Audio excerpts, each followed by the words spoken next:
I made a quote. You know, I always loved the Beatles. I love the Beatles because they fucked with you a little bit. The United States let the Beatles fuck with them. Or that's what you thought. They just did.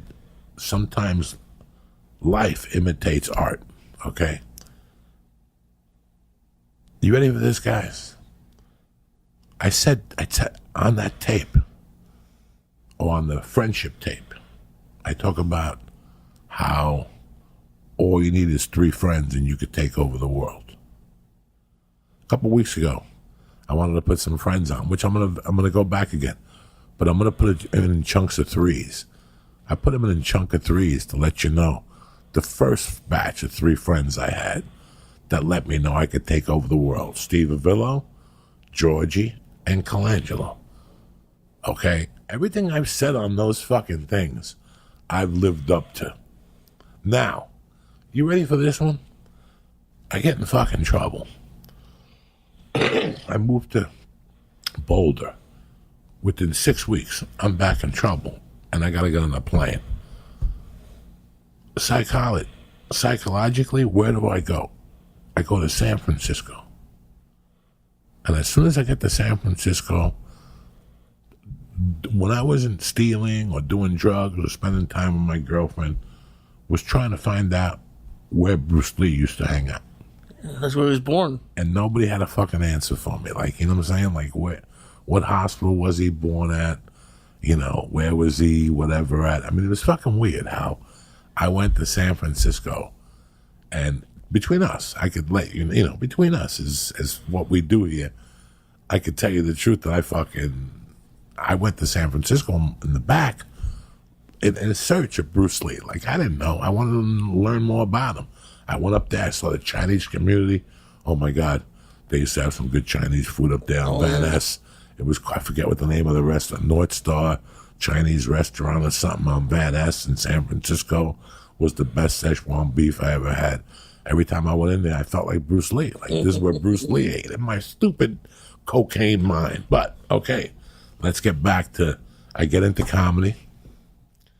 And basically, guys, when I in 1994, 95, I was lost, but I was found. Because, yes, my life was lost, but I was focused on comedy. Like, I was really, really, really, really into comedy. So I was really lost, but I was really found. And I had when I had to leave Boulder, I didn't know I was leaving Boulder. I just knew that what was going on in Boulder wasn't working. And all the obvious signs were popping up that I eventually would have had to leave. When? I didn't know, but eventually something wasn't going to be right.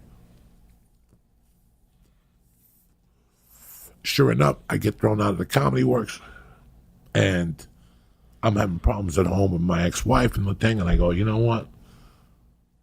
I fucking go to Michigan. By this time, it's May.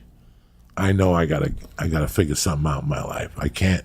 I'm driving to Baltimore from Denver 2 times a month in a fucking car. I'm driving to Michigan from Boulder in a fucking car, and this is what my life was. I knew I had to find the base of operations. Could I move to Michigan? I knew a couple guys in Michigan. Could I move to Baltimore? I'm from Jersey. It's just a drive down to Baltimore. But I wasn't ready to be home. So what I did was, I go to Michigan to do a weekend, and I meet a girl. Now I'm looking for a change in my life. I'm looking for a whole new base of comedy. This girl's plan was to pack up. When we left each other on Sunday, her plan was to pack up in a few days, spend a few days with her mother, then show up in Boulder, and she was going to move to Seattle. She was going to come see me before she moved to Seattle. So I liked the girl. Boulder wasn't working, and all of a sudden, I thought about Seattle. I'm like, fuck. That's where Bruce Lee started this whole fucking journey. You know, I had been lost. And when you're lost, I always say, just go home. Go home and you'll find the answer. Go back to your mother's bed. Sleep downstairs in the basement. Go walk to your grammar school. Walk to your park that you played at. It'll all come back to you after a few days. What you were meant to be, who you are, and why you're doing what you're doing. It'll come back to you because when you walk those fucking steps that you did as a kid, it'll all come back to you. I said, you know what? This chick's going to Seattle. I got nothing going on here. There was a comedy newspaper. I went on there and they had all these fucking comedy clubs that were in Seattle at the time, Washington. Fucking had, all these Volcano Room, fucking the Underground, Giggles, Here I'm working in Denver with 2 clubs, And I said, you know what? In my heart, I want to go up there to do comedy and to be with this girl. But in my soul, I really want to go up there to walk the streets Bruce Lee did. So from the time I got there, I had a window of when I was going to leave that year. But I think the second day, I went right up to Capitol Hill, wherever it's called. I didn't look it up again. I'm just telling you from memory, just because I wanted to dig deep in this podcast. The second day, I told the girl I was with, I go, we got to do something today. And she's like, I got there on a Friday night. Saturday, we went to the club downtown and we went to a show there that night.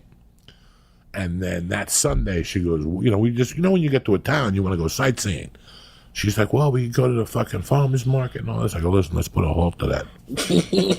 I go, let's go see Bruce Lee's grave. And she's like, what are you fucking talking about? I go, I want to go to Bruce Lee's grave. All we got to do is ask people on the street.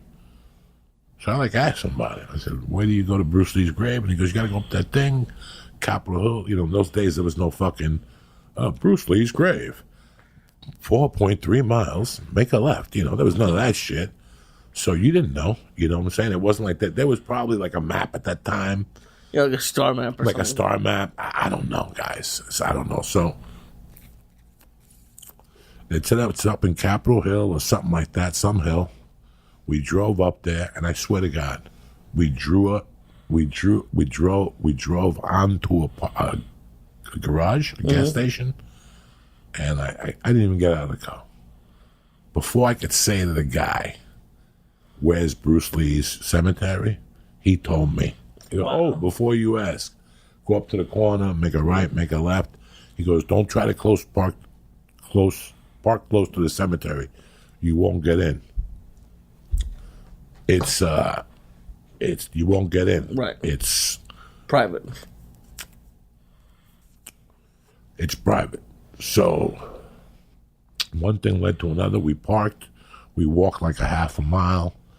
Now, there was a problem because for people who don't know this, I don't know anybody from the Washington area that listens to the podcast, please correct me on this and let me know what the truth is here. I don't know if they buried Jimi Hendrix and Bruce Lee in the same cemetery. There's a story to that, why they couldn't, because then you have Kurt Cobain. So you had to separate them. Right. You had to separate. Somebody had broken into Hendrix's grave. I didn't know that. And stole his fingers. I don't fucking know. I don't know how real it is.